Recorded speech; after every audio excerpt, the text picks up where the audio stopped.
Hi friends, welcome back to my channel. நான் உங்கள் கரண். இந்த வீடியோவில் நம்ம எதை பற்றி பார்க்க போகிறோம் அப்படின்னு பார்த்தீங்க அப்படின்னா, நாம் வளர்த்தக்கூடிய பெருவடை சேவல்களோட உடம்பு நாம் எப்படி டைட் பண்ணுறது, அதாவது நம்ம எப்படி இறுக்கம் பண்ணுறது. நம்ம பொதுவாக பெருவடை சேவல்கள் நம்ம வளர்த்திட்டு இருப்போம். சில சேவல்களோட உடம்பு பார்த்தீங்க அப்படின்னா உங்களுக்கு ரொம்ப லூஸாக இருக்கும். இந்த பாடியில் பார்த்தீங்க அப்படின்னா அந்த சேவலுக்கு அந்த டைட்னஸ் இருக்காது. ஸோ அந்த டைட்னஸ் இல்லாமல் இருக்கிற சேவல்களோட உடம்பை நம்ம எப்படி டைட்டாகவும் ஃபிட்டாகவும் பண்ணுறது அப்படிங்கிறத நம்ம இந்த வீடியோவில் பார்க்க போகிறோம். இதுக்கு பார்த்தீங்க அப்படின்னா சில மெத்தட்ஸ் அண்ட் சில ட்ரிக்ஸ் எல்லாமே இருக்குது. அதெல்லாம் நம்ம ஃபாலோ பண்ணோம் அப்படின்னா அந்த லூஸாக உடம்பு இருக்கக்கூடிய சேவல்களை நம்ம டைட்டாகவும் நல்லா ஃபிட்டாகவும் நம்ம பண்ணிடலாம். ஸோ அந்த மெத்தட்ஸ் அண்ட் ட்ரிக்ஸ் எல்லாம் என்னென்ன அப்படிங்கிறதையும் நான் இந்த வீடியோவில் உங்களுக்கு நான் சொல்கிறேன். ஸோ அதனால் வீடியோ ஸ்கிப் பண்ணாமல் பாருங்கள். ஸ்கிப் பண்ணாமல் பார்த்தீங்க அப்படின்னா உங்களுக்கு கண்டிப்பாக யூஸ்ஃபுல்லாக இருக்கும். சரி, வாங்க இப்போ நம்ம கண்டென்ட்குள்ளே போகலாம். ஃப்ரெண்ட்ஸ், இப்போ லூஸாக உடம்பு இருக்க சேவல்களோட உடம்பை நம்ம எப்படி டைட் பண்ணுறது, அதுக்கான ஸ்டெப்ஸ் என்ன, அதுக்கான மெத்தட்ஸ் என்ன அப்படிங்கிறத நான் உங்களுக்கு சொல்கிறேன். இந்த ஸ்டெப்ஸு, இந்த மெத்தட்ஸ் மட்டும் ஃபாலோ பண்ணால் நம்ம சேவல்களோட உடம்பு டைட் ஆயிருமா, ஃபிட் ஆயிருமா அப்படின்னா ஒரு 50% தான் அதுக்கான வாய்ப்புகள் இருக்குது.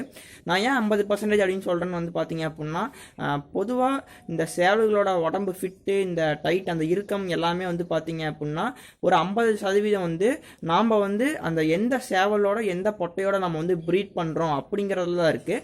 இதில் பார்த்தீங்க அப்படின்னா ஒரு 50% ப்ரீடிங்கில் இருக்குது. ஏன்னு சொல்கிறேன்னு பார்த்தீங்க அப்படின்னா, நம்ம ஒரு ப்ரீடிங் கரெக்டான சேவல், கரெக்டான கோழி, நம்ம நல்லா லைன் இருக்க கோழியை சூஸ் பண்ணி போட்டால் தான் அதுலேருந்து வரக்கூடிய குஞ்சுகள் பார்த்தீங்க அப்படின்னா நல்லா உடம்பு கட்டோட நல்லா டைட்டாக உங்களுக்கு இறங்கும்.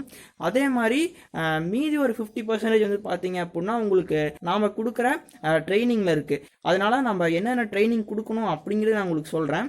அதே மாதிரி எந்த மாதிரி நம்ம ப்ரீட் போட்டால் நல்லா வலுவான நல்லா டைட் உடம்போடு இருக்கக்கூடிய குஞ்சுகள் இறங்கும் அப்படிங்கிறதையும் நான் உங்களுக்கு சொல்கிறேன். நான் என்னென்ன ஸ்டெப்ஸ் ஃபாலோ பண்ணோம் அப்படின்னா நம்ம அந்த சேவல்களோட உடம்பை டைட் பண்ணலாம் அப்படிங்கிற அந்த ஸ்டெப்ஸ் எல்லாமே நான் ஃபஸ்ட்டு சொல்லிடுறேன். அதுக்கப்புறம் நம்ம அந்த ப்ரீடிங் பற்றி நம்ம பேசுவோம். ஸ்டெப் நம்பர் 1 என்னென்னு பார்த்தீங்க அப்படின்னா, நீங்கள் சேவல்களை தினைக்கும் அந்த கைத்தடைப்பு அப்படின்னு சொல்லுவாங்க. கையில் தினைக்கும் அந்த சேவல்களை தொடைப்பாங்க. அதோட காலாகட்டும், அந்த ரெக்காகட்டும், அதோட நெஞ்சு கட்டி எல்லாமே துடைப்பாங்க. அந்த மாதிரி லூஸாக உடம்பு இருக்கக்கூடிய சேவல்களை நீங்கள் தினைக்குமே நீங்கள் அந்த கையில் எடுத்து நீங்கள் கால், அந்த ரெக்கை அதெல்லாமே நீங்கள் துடைக்கணும். அந்த மாதிரி நீங்கள் துடைக்க தினைக்கும் அந்த சேவலோட பாடியில் கொஞ்சம் ஃப்ரிக்ஷன் ஏற்படும்.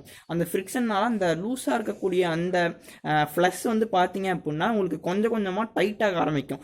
அந்த மாதிரி தினைக்கும் நீங்கள் தொடச்சிங்க அப்படின்னா இது பார்த்தீங்க அப்படின்னா ஸ்டெப் நம்பர் 1. ஸ்டெப் நம்பர் 2 என்னென்னு பார்த்தீங்க அப்படின்னா, சேவலோட கால் நல்லா டெம்பர் ஆகிறதுக்கு உங்களுக்கு சேவல் நீச்சலில் போடுவாங்க. இந்த மாதிரி நீங்கள் ஒரு வாரத்துக்கு 2 டைம் அந்த மாதிரி நீங்கள் நீச்சல் போட அந்த சேவலோட கால் நல்லா டெம்பர் ஆயிரும், கால் நல்லா உங்களுக்கு டைட் ஆயிரும். ஸோ அதனால் நீங்கள் நீச்சல் போடுங்க. ஸோ நீச்சல் போடுறது பார்த்தீங்கன்னா ஸ்டெப் நம்பர் 2. ஸ்டெப் நம்பர் 3 என்னென்னு பார்த்தீங்க அப்படின்னா, நீங்கள் வளர்த்தக்கூடிய சேவல்களுக்கு ராகி கொடுங்க. அதாவது கேப்பன்னு சொல்லுவாங்க, ராகின்னு சொல்லுவாங்க. இந்த ராகியை நீங்கள் தினைக்கும் உங்கள் சேவல்களுக்கு கொடுத்துட்டு வரும்போது அந்த உடம்பை இறுக்கமாக்கக்கூடிய அந்த தன்மை பார்த்தீங்கன்னா ராகிக்கு இருக்குது. ஸோ நார்மலாக நீங்கள் கட்டுக்கு வளர்த்துறவங்க கிட்ட போய் நீங்கள் கேட்டாலே தெரியும், அவங்க ராகியும் கம்பும் கலந்து வைப்பாங்க. ராகி இல்லாமல் சேவல் பார்த்தீங்க அப்படின்னா ஃபுட்டு வைக்க மாட்டாங்க. ஸோ எதுக்கு அது வைக்கிறாங்கன்னு பார்த்தீங்க அப்படின்னா, அந்த உடம்பு உங்களுக்கு இறுக்கமாக இருக்குதா அந்த ராகி வைக்கிறாங்க. அது உடனே ஆயிருமானா அப்படி கிடையாது.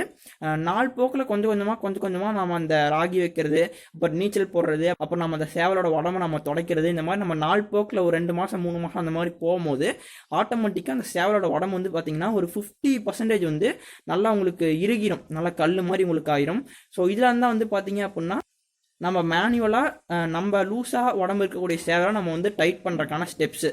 ஃப்ரெண்ட்ஸ், இப்போ பார்த்தீங்க அப்படின்னா நம்ம எந்த ஏஜ் கேட்டகரியே நம்ம சேவலாகட்டும், நம்ம கோழி ஆகட்டும், நம்ம ப்ரீட் போட்டோம் அப்படின்னா அதுலேருந்து வரக்கூடிய குஞ்சுகள் நல்லா உடம்பு டைட்டாகவும் நல்லா வலுவாகவும் இறங்கும் அப்படிங்கிறத நான் உங்களுக்கு இப்போ சொல்கிறேன். இந்த உடம்பு டைட்டாக வரணும், அந்த குஞ்சுகளுக்கு உடம்பு டைட்டாக வரணும்னா நம்ம முக்கால்வாசி கவனிக்க வேண்டியது பார்த்தீங்கன்னா அந்த ப்ரீடிங்கில் தான். இப்போ நம்ம பொதுவாக ஒரு நல்லா ஒரு 1.5 வயசு சேவல் இருக்குது அப்படின்னா நம்ம கன்னி வடை போடுறது, இல்லை அப்படின்னா நல்லா ஒரு 1.5 வயசு பொட்டை இருக்குது அப்படின்னா அதுக்கு நம்ம பட்டா சேவல் போடுறது, அந்த மாதிரிலாம் நம்ம போட்டு எடுத்தோம் அப்படின்னா அது கண்டிப்பாக பார்த்தீங்கன்னா அதுலேருந்து வரக்கூடிய குஞ்சுகள் கண்டிப்பாக அந்த உடம்பு இறுக்கம் இருக்காது.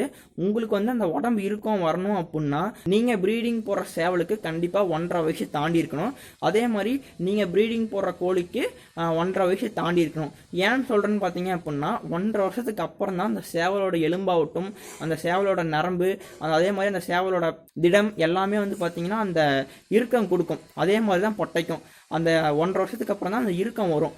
அந்த மாதிரி நீங்கள் 1.5 வருஷம் ஆன சேவலையும் 1.5 வருஷம் ஆன பொட்டையும் நீங்கள் எடுத்து ப்ரீட் போடும்போது அதுலேருந்து வரக்கூடிய குஞ்சுகள் வந்து பார்த்தீங்க அப்படின்னா இயற்கையாகவே அந்த உடம்பு இருக்கத்தன்மை வந்து அந்த குஞ்சுகளுக்கு வந்து வந்துடும். நாம் வந்து உடம்பு இறுக்கம் இல்லாத பட்டா இல்லை உடம்பு இறுக்கம் இல்லாத கன்னி வடையை எடுத்து நம்ம ப்ரீடிங் போடும்போது அதுலேருந்து வரக்கூடிய குஞ்சுகளை வந்து உடம்பு இறுக்கம் இல்லாமல் தான் வரும். ஸோ இதான் வந்து பார்த்தீங்கன்னா ரீசனு. ஸோ இதனால தான் நம்ம வந்து ப்ரீடிங்லையும் நம்ம ஒரு 50% வந்து கான்சென்ட்ரேட் பண்ண வேண்டியதாக இருக்குது அப்படிங்கிற மாதிரி சொல்கிறோம். அதே மாதிரி நீங்கள் ப்ரீடிங் செலக்ட் பண்ணக்கூடிய கோழியாகட்டும் சேவலாகட்டும் நீங்கள் பார்த்து எடுங்க.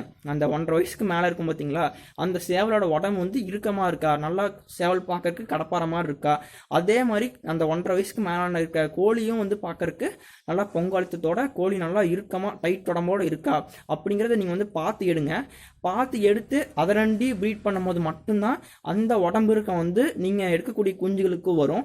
இல்லை அப்படின்னா கண்டிப்பாக வராது. நம்ம என்னதான் இந்த நீச்சல் போடுறது, அதே மாதிரி நம்ம ராகி கொடுக்கறது, அதே மாதிரி நம்ம இந்த சேவல்களை துடைக்கிறது அந்த மாதிரி பண்ணாலும் ஒரு 50% தான் அந்த சேவல்களுக்கு நம்ம அந்த உடம்பு இருக்கத்தை வந்து கொண்டு வர முடியும். மீதி 50% வந்து பார்த்தீங்கன்னா முழுக்க முழுக்க நீங்கள் செலக்ட் பண்ணுற ப்ரீடில் தான் இருக்குது. ஃப்ரெண்ட்ஸ், நல்லா உடம்பு இறுக்கமாக இருக்கக்கூடிய சேவலையும் நல்லா உடம்பு இறுக்கமாக இருக்கக்கூடிய கோழியும் நீங்கள் எடுத்து வந்து ப்ரீட் பண்ணீங்க அப்படின்னா கண்டிப்பாக அதுலேருந்து வரக்கூடிய குஞ்சுகளுக்கு இயற்கையாகவே அந்த உடம்பு இறுக்கம் அப்படிங்கிறது வந்து கேரண்டியாக வரும். ஸோ அந்த மாதிரி இயற்கையாகவே உடம்பு இருக்கக்கூடிய குஞ்சுகளை நீங்கள் வந்து எடுத்து வளர்த்தீங்க அப்படின்னா ஒரு 10 ஸ்டேஜுக்கு ஆயிடுச்சு அப்படின்னா அதுக்கப்புறம் நீங்கள் தினைக்கும் அதுக்கு நீச்சல் போடுறது, ராகி கொடுக்கறது, கைத்தொடைப்பு பண்ணுறது அந்த மாதிரி அந்த 10 சேவலுக்கு நீங்கள் பண்ணீங்க அப்படின்னா இன்னிமே உடம்புக்கு நல்லா இறுகி நல்லா ஸ்டாண்டர்டாக ஆயிடும் சேவல். ஸோ 100% வந்து பார்த்தீங்க அப்படின்னா சேவல் வந்து டைட்டாகவும் ஃபிட்டாகவும் ஆயிரும். அதனால் நீங்கள் வளர்த்தக்கூடிய சேவல்களுக்கு உடம்பு வந்து நல்லா இறுக்கமாக இருக்கணும் அப்படின்னு நீங்கள் ஆசைப்பட்டீங்கன்னா நீங்கள் வந்து ஃபஸ்ட்டு கவனிக்க வேண்டியது ப்ரீடு, அதே மாதிரி நீங்கள் நெக்ஸ்ட்டு கவனிக்க வேண்டியது நீங்கள் கொடுக்கக்கூடிய ட்ரைனிங்கு. ஸோ ஃப்ரெண்ட்ஸ், இன்றைக்கி வந்து பார்த்தீங்க அப்படின்னா நம்ம வளர்த்தக்கூடிய சேவல்களோட உடம்பை நம்ம எப்படி வந்து டைட் பண்ணுறது, இருக்கப்படுத்துறது அப்படிங்கிறத பற்றி இந்த வீடியோவில் பார்த்தோம். இதில் வந்து பார்த்தீங்க அப்படின்னா எனக்கு தெரிஞ்ச இன்ஃபர்மேஷன், எனக்கு தெரிஞ்ச எக்ஸ்பீரியன்ஸை நான் உங்களோட ஷேர் பண்ணிக்கிட்டேன். இந்த இன்ஃபர்மேஷன் வந்து யூஸ்ஃபுல்லாக இருந்தது அப்படின்னா மறக்காமல் ஒரு லைக் போட்டுக்கோங்க. அதே மாதிரி இதை பற்றி உங்களுக்கு வேறு என்னென்னலாம் தெரியும் அப்படிங்கிறத வந்து கமெண்ட் பாக்ஸில் கமெண்ட் பண்ணுங்கள். அந்த கமெண்ட்ஸை படித்து பார்த்து எனக்கு தெரியாத விஷயங்களை நான் வந்து தெரிஞ்சுக்கிறேன். நம்ம எல்லோரும் சேர்ந்து உயர்வோம். அதே மாதிரி உங்களுக்கு கரண் கோழி வளர்ப்பு சேனல் வந்து பிடிச்சிருந்தேன் அப்படின்னா மறக்காமல் நமக்கு கொஞ்சம் சப்ஸ்கிரைப் பண்ணி நமக்கு கொஞ்சம் சப்போர்ட் பண்ணுங்கள். உங்களை நான் நெக்ஸ்ட் ஒரு யூஸ்ஃபுல்லான வீடியோவில் சந்திக்கிறேன். Until bye from Karan.